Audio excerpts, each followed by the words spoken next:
ప్రసన్నలత కుకింగ్కి స్వాగతం. ఈరోజు మనము శనగపప్పుతో మనం ఎల్లో ఉంటుంది కదా, అది దోసకాయ, అది ఎలా చేయాలో నేర్చుకుందాము. దానికి ముందుగా శనగపప్పు ఉడకబెట్టి పెట్టుకున్నాను. అది మట్టి పాత్ర పెట్టేసుకొని దాంట్లో ఒక 5 స్పూన్స్ నూనె వేసుకున్నాను. ఇప్పుడు మనం దీనికి పోపు సామాన్ వేసుకుందాము. దానికంటే ముందుగా ఎల్లిపాయలు దంచి వేసుకోవాలండి, అప్పుడే టేస్టీగా ఉంటుంది, మీద పడదు. ఇలా ఒక 4-5 ఎల్లిపాయలు తీసుకొని దంచాను. అలాగే ఎండుమిరపకాయలు, తాలింపు కావాల్సిన సామాగ్రి అంతా వేసుకుందాము. మనం ఇలా తాలింపులో ఇవి వేయడం వల్ల చాలా టేస్టీగా ఉంటుంది. అలాగే కడిపత్త, కరివేపాకు, అలాగే ఉల్లిపాయలు, సన్నగా తరుగుకున్న ఉల్లిపాయలు, పచ్చిమిర్చి చీలికలు వేసి మనము కలుపుకుందాం. దీన్ని సన్నగా తరుక్కోవాలండి. ఉల్లిపాయలు పెద్ద పెద్దగా ఉంటే బాగుండదు. అలాగే జీలకర్ర, ఆవాలు, మినపప్పు, శనగపప్పు ఇవన్నీ మిక్స్ చేసి పెట్టుకుంటానండి. అవన్నీ వేసాను. 1 స్పూన్ పసుపు కూడా వేసుకుందాము, మంచి కలర్ కోసము. పప్పు ఉడకబెట్టేటప్పుడు కూడా పసుపు వేసాను. ఇప్పుడు దీన్ని మనం బాగా కలుపుకుందాం. ఇవన్నీ బాగా వేగాలండి, పచ్చి వాసన పోయే వరకు ఉల్లిపాయలు అవన్నీ.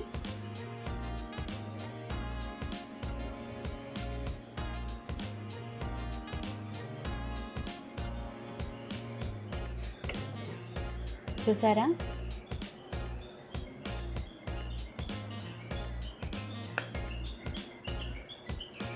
కలుపుతూ ఉండాలండి.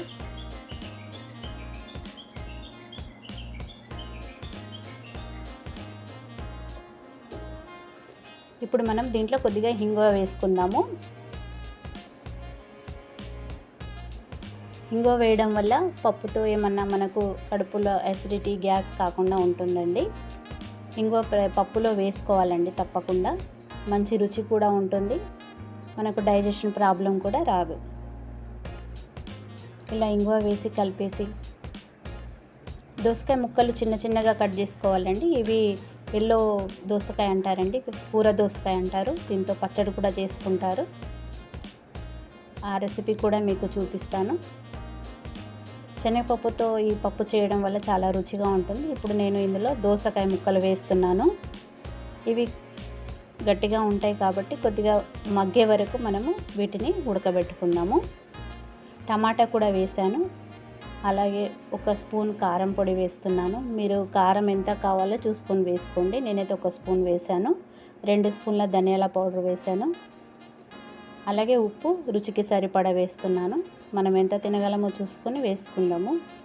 ఒకరు ఎక్కువగా ఒకరు తక్కువగా తింటారు కదా. ఇవి బాగా కలుపుకొని కింది మీది కలుపుకొని టమాటాలు, దోసకాయలు మగ్గే వరకు మనం దీన్ని మూత పెట్టి ఉడికించుకుందాము. అన్నీ బాగా కలిసిపోయే వరకు కలపాలండి. ఇలా మట్టి పాత్రలో పప్పు చేయడం వల్ల చాలా రుచిగా ఉంటుందండి. నేను పప్పు కూరలన్నీ ఇలాగే చేస్తాను మట్టి పాత్రలో.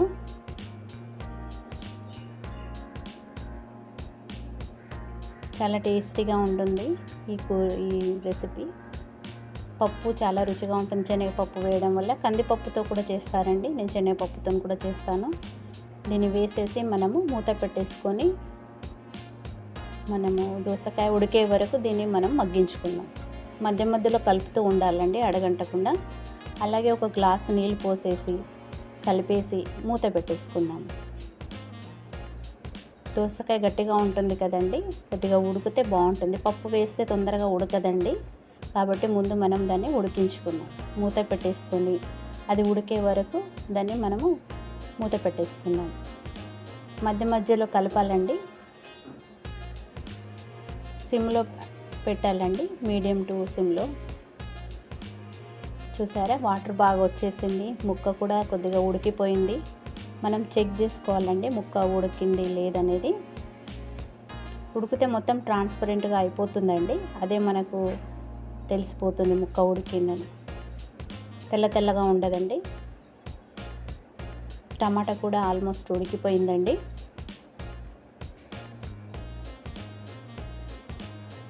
చూసారా ఎంత చక్కగా గ్రేవీ లాగా తయారైందో. కూర ఇలాగ కూడా తినొచ్చండి పప్పు లేకుండా. సిమ్లో పెట్టేసుకొని మళ్ళీ ఒక 2-3 మినిట్స్ మనము మగ్గించుకుందాము. ఇంకా కొద్దిగా ఉడికితే బాగుంటుంది. చూసారా మొత్తం ఉడికిపోయింది, ట్రాన్స్పరెంట్గా అయిపోయింది దోసకాయ ముక్కలు. ఈ పప్పు చాలా టేస్టీగా ఉంటుందండి. చెక్ చేసుకోవాలండి, కాయ ఉడికిపోయింది లేదు తెలిసిపోతుంది. ఇప్పుడు మనం పప్పు వేసుకుందాం. ఈ పప్పును ఒక హాఫ్ అన్ అవర్ ముందు నానబెట్టేసుకొని ఉడకబెట్టుకున్నానండి ప్రెషర్ కుక్కర్లో. ఒక 2-3 విజిల్స్ వచ్చే వరకు. ఇలా డైరెక్ట్గా శనగపప్పు పచ్చిది వేస్తే ఉడకదండి, ఇలా ఉడకబెట్టుకొని వేసుకోవాలి. ఏ పప్పు అయినా సరే ఉడకబెట్టుకొని చేసుకుంటే చాలా రుచిగా ఉంటుంది. కందిపప్పు అయినా, శనగపప్పు అయినా, పెసరపప్పు అయినా. చూసారా ఎంత చక్కగా గ్రేవీ లాగా వచ్చేసిందో. అన్నంలోకి చాలా బాగుంటుంది.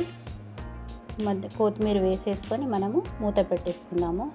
కొద్దిగా పప్పుకంతా మనం మసాలా పట్టే వరకు ఒక 2-3 మినిట్స్ పెట్టేసుకొని బంద్ చేసుకుందాం. మనం మూత పెట్టేసుకొని దాన్ని మనము ఒక 2-3 మినిట్స్ మగ్గనిద్దాం. పప్పు వేసాము ఇప్పుడే కాబట్టి పప్పు అంతా కాయలో మొత్తము ఎగిరిపోవాలండి. చూసారా చక్కగా పప్పు అంతా ఉడికిపోయింది, ముక్కలకంతా పట్టేసింది. చాలా జ్యూసీగా గ్రేవీగా ఉంది కదా. చాలా టేస్టీగా రుచిగా ఉంటుందండి శనగపప్పుతోని. ఒకసారి ట్రై చేసి చూడండి. ఇది నచ్చితే కనుక కామెంట్ చేయండి. Thank you.